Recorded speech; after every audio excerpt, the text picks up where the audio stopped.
Good morning, sisters of Christ, Messiah. I just came on here to encourage you.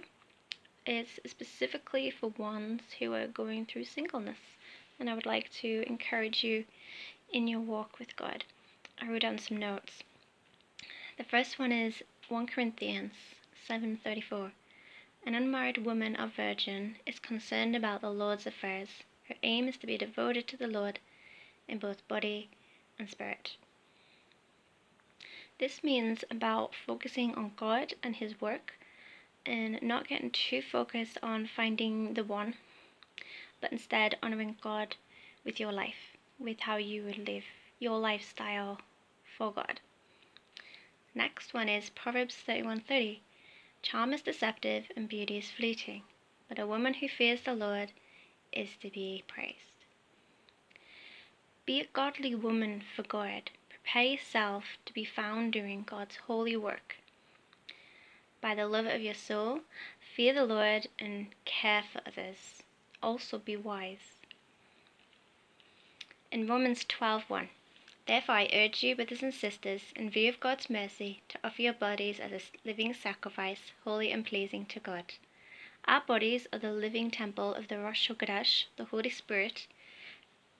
Therefore, what goes into our body should be good for the body and not harm it.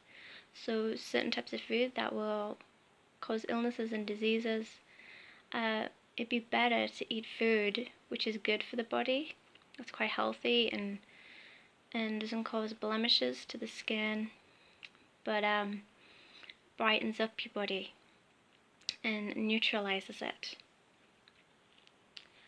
And your heart must be right with God too, to make a loving and pure home for God's Spirit. Strive to obey God, to be obedient to whatever He asks you. Adapt godly desires that will honor Him. Acts 21:9. He had 4 unmarried daughters who prophesied. This reminds us that God uses godly women to share His word.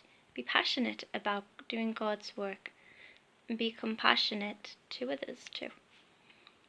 And last one, 1 Corinthians 7:7-8. I wish that all of you were as I am, but each of you has your own gift from God. One has this gift, another has that.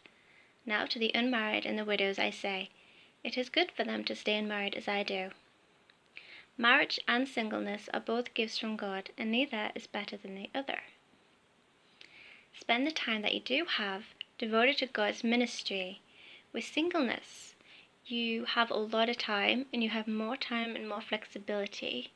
So in this way, you're at an advantage when it comes to serving God, because you can devote yourself completely.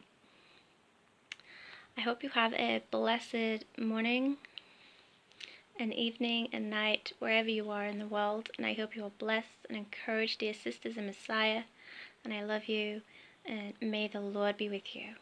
Shalom.